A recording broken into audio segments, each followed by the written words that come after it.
ամեն օր, մեկ էլ ընկած խեր ժողովուրդ Չկասել, քիչ բարձաբանում, ինչու միջև հիմա չեն բացահայտել Տեսեք, վերջերս ես բան էի նայում, ստատիստիկա էի նայում, փաստորեն 2015 թվականից մինչև 2024 թիվ 1100-ից ավել դեպք է եղել ոստիկանների խոշտանգումների մասով եւ 1110 քանի դեպք է վարույթ ընդունվել եւ քննություն արվել եւ միայն 20-ն է դրանցից որ գնացել է դատարան մեղադրական եզրակացությունով տարբերություն տեսնում եք այսինքն միանշանակ է ինչ են անում ու բազմաթիվ դեպքեր կա թե ցույցերի ժամանակ թե տարբեր նաեւ տարբեր քաղաքական հայացք ունեցող մարդկանց հանդեպ բռնությունները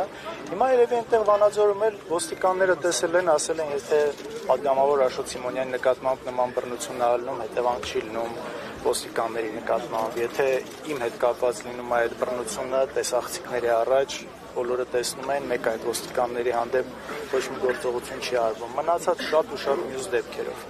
իրանք էլ երբ մտածել են դե ուրեմն մեզ էլ է կարելի այդպես է չէ ցանկացած անպատժելիություն ծնում է նոր հանցանքներ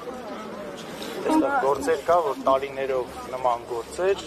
իբր գործը հարուցվում է հետո ոչ մի բան, ոչ մի հետևանք։ Հիմա ինչ արդյունք եք ակնկալում, կարծում եք այս ամենը ազդեցություն կունենա, թե ոչ։ Նախորդից մեր այն ինչ ասեցի ես, բոլոր փորձերը ոչ մի լավ ակնկալիքի, այսպես ասած, տեղ չեն թողնում, բայց շատ լավ է, որ մարդիկ եկել են, այսքան մարդ է հավաքվել ու ի վերջո պահանջում են արդարադատություն, պահանջում են արդարություն, միգուցե այս համախմբվածությունը այս հարցի շուրջ բերի ինչ-որ դրական արդյունքի։ Շնորհակալություն։